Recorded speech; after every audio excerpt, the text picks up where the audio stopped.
Hey guys, welcome back to the channel. In this video, we're going to be covering something pretty important actually. Something that I think everyone watching these videos struggles with, which is playing long hours. How do I do it, right?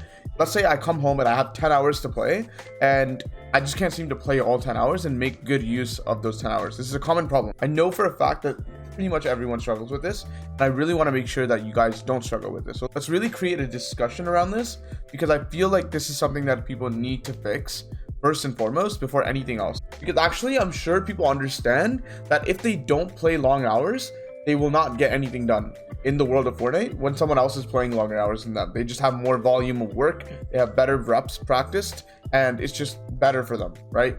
So how can we do this, right? A lot of people sort of go to motivation right away. I'm just not motivated. I don't really know what to do. How can I fix the motivation? But I think what we should do is tackle why you're not motivated. One take actually, and I think this makes a lot of sense, is the fact that we don't have fun when we practice.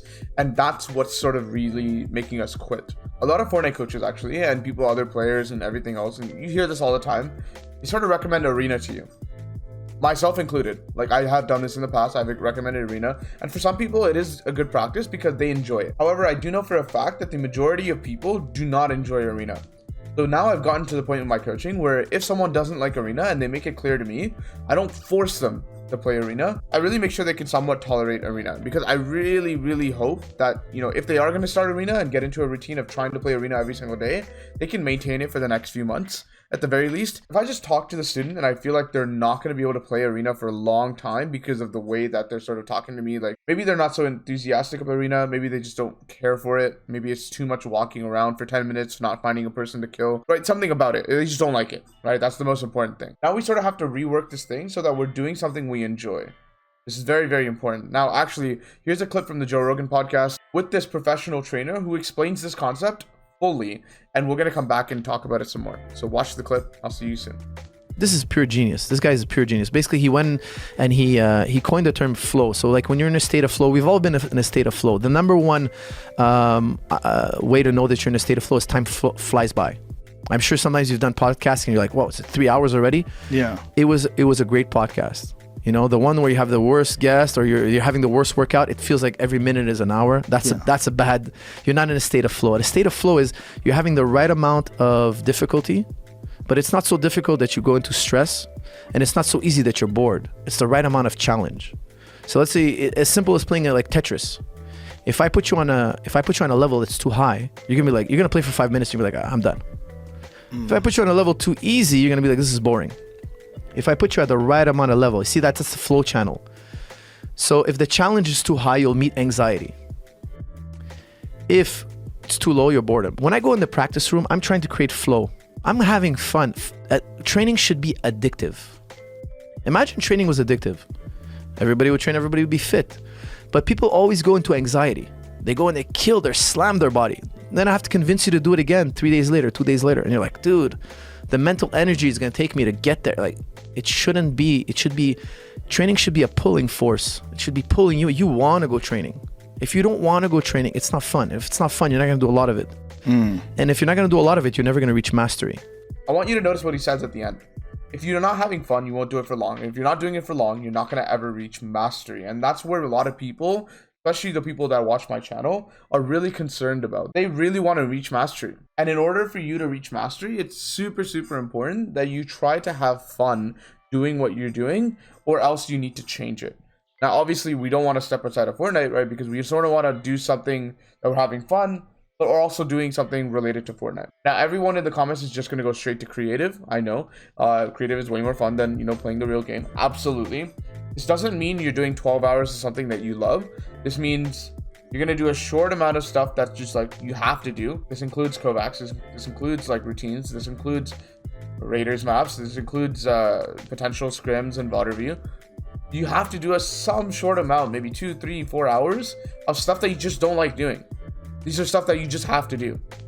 After that, you need to wind down and do something you enjoy. But one thing to really keep in mind, really keep in mind, do not force it, right? If you notice you're not having fun, the chances are you just don't like what you're doing. right? Now, several tips to make it fun. Obviously, there's like some sort of natural enjoyment.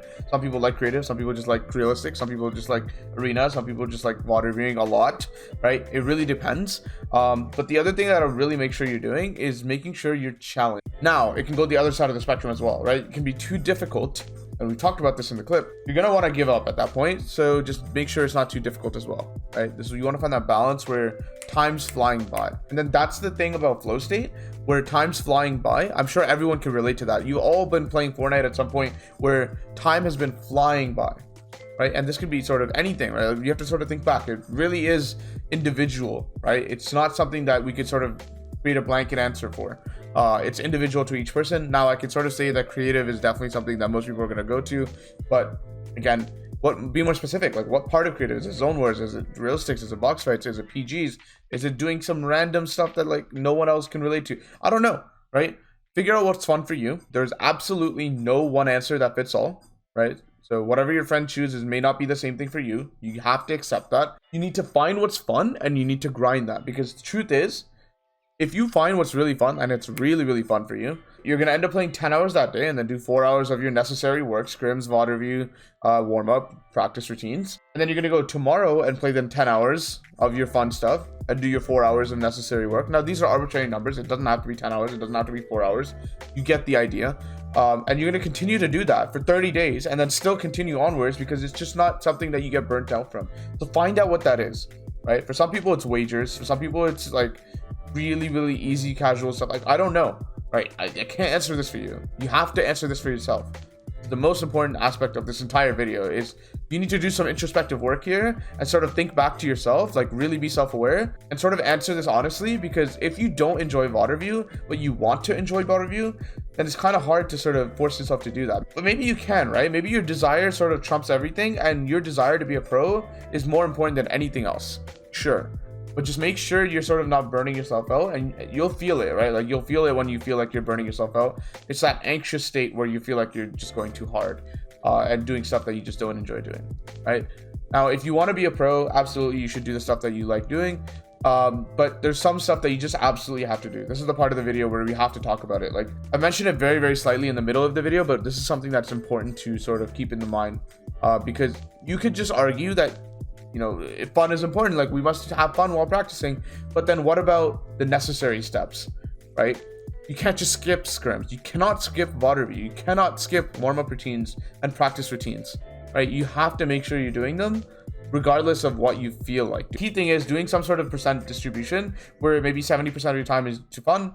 Maybe it's a 50% split. Maybe like whatever you want to do, try it in your routine and see how it works, right? Maybe you do a 50-50 split. Let's try that, right? So 4 hours of scrims, VOD review, practice, pro VOD review, things like that. That's going to really help you get your game sense together and potentially help you play better in competition. And I think you cannot skip that aspect, even if you're not having fun. If you care enough about being a pro, you will not skip it, okay? Because if you do, you will not be a pro.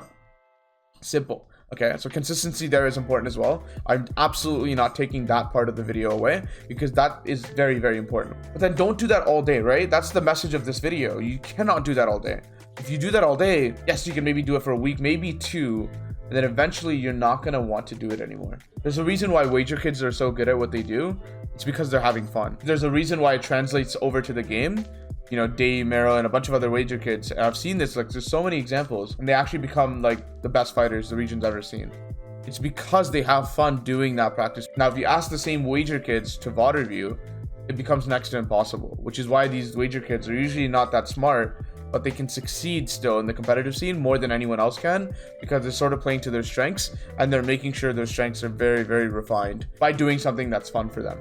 Okay, thank you guys for watching this video, and I'll see you guys next time.